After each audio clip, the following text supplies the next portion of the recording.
Assalamualaikum warahmatullahi wabarakatuh. Berusahalah selalu berbaik sangka terhadap Allah Subhanahu wa Ta'ala. Jika kamu belum mencapai baik sangka terhadap Allah lantaran kesempurnaan sifatnya, maka hendaklah kamu memperbaiki sangka terhadap wujudnya karena wujudnya besertamu. Bukankah Dia tidak meletakkanmu melainkan pada yang baik-baik dan tidak menyampaikan kepada kamu melainkan nikmat-nikmatnya? Kita menggantungkan harapan dan hajat kepada sesama makhluk karena kurangnya pengenalan, makrifat terhadap Allah Subhanahu wa Ta'ala. Apabila kurang kenal maka kita mengadakan prasangka-prasangka terhadapnya. Prasangka dibagi menjadi dua, yaitu prasangka baik dan prasangka buruk. Prasangka baik datangnya dari iman dan prasangka buruk datangnya dari keraguan. Corak prasangka terhadap Allah Subhanahu wa Ta'ala itulah yang menentukan haluan hajat dan harapan. Jika kita menyangka ada makhluk yang mampu menyampaikan harapan dan hajat kita, maka kita bersandar kepada makhluk.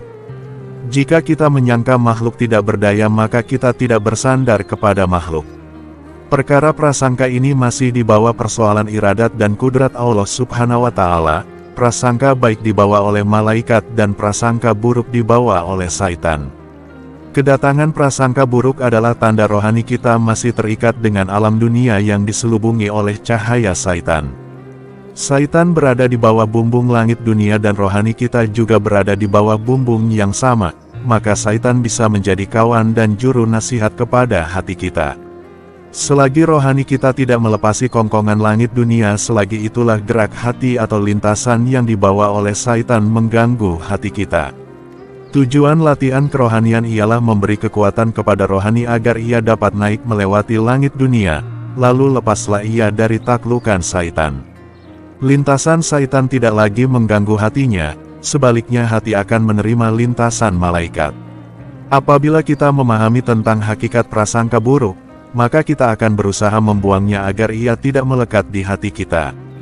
Kemudian prasangka itu digantikan dengan prasangka baik. Bagi kita orang awam, baik sangka terhadap Allah Subhanahu wa Ta'ala dibina di atas kesadaran terhadap nikmat-nikmat yang Allah Subhanahu wa Ta'ala anugerahkan kepada kita. Nikmat yang kita terima dari Allah Subhanahu wa Ta'ala tidak pernah putus sejak kita mula dijadikan hinggalah ke detik ini. Dalam surah Al-Mu'minun ayat-ayat 12 hingga 14, Allah Subhanahu wa Ta'ala memberi gambaran yang jelas tentang kejadian manusia, supaya manusia menginsafi nikmat yang diterimanya tanpa diminta, dan Allah Subhanahu wa Ta'ala memberi nikmat dengan sebaik-baiknya. Maksud firman-Nya itu ialah, dan sesungguhnya kami jadikan manusia dari air yang tersaring dari tanah.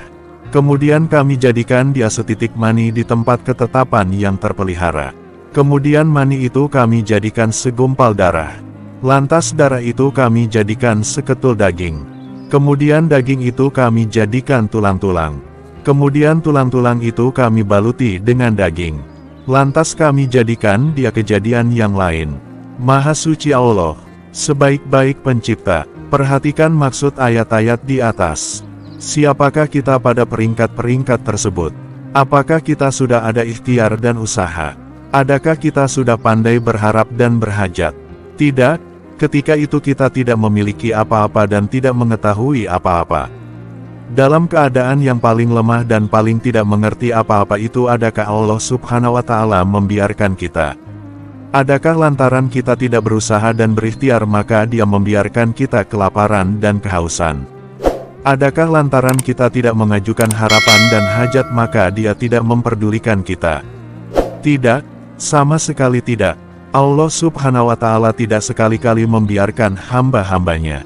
Dia memberi perlindungan dan penjagaan tanpa diminta, tanpa diusahakan, tanpa diharapkan dan tanpa dihajatkan.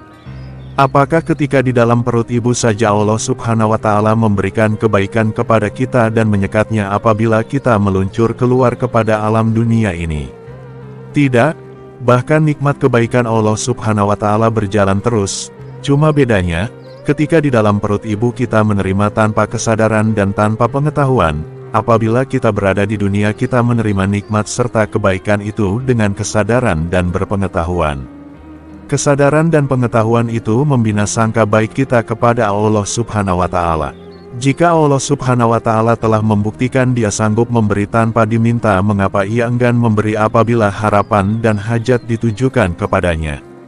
Hamba yang insaf akan yakin kepada Allah Subhanahu wa Ta'ala dan dia akan bergantung kepada Allah Subhanahu wa Ta'ala dengan baik sangka.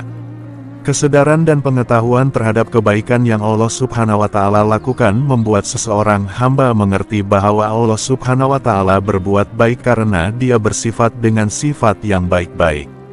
Kesan dari sifat yang baik muncullah perbuatan yang baik.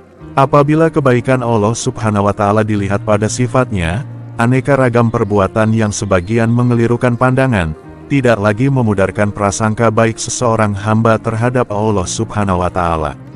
Walaupun ada perbuatan Allah Subhanahu wa Ta'ala yang kelihatan menekan hambanya, tetapi Allah Subhanahu wa Ta'ala yang sempurna sifat-sifatnya, dan semua sifatnya adalah baik belaka.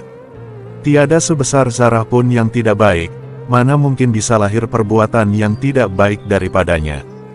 Jadi, baik sangka yang bersandar kepada sifat adalah lebih kuat daripada baik sangka yang terhenti pada perbuatan. Baik sangka yang bersandar kepada perbuatan masih menyembunyikan keraguan yang samar-samar, yaitu rasa kurang senang dengan apa yang berlaku. Seperti firman-Nya, dan boleh jadi kamu benci pada sesuatu padahal ia baik bagi kamu.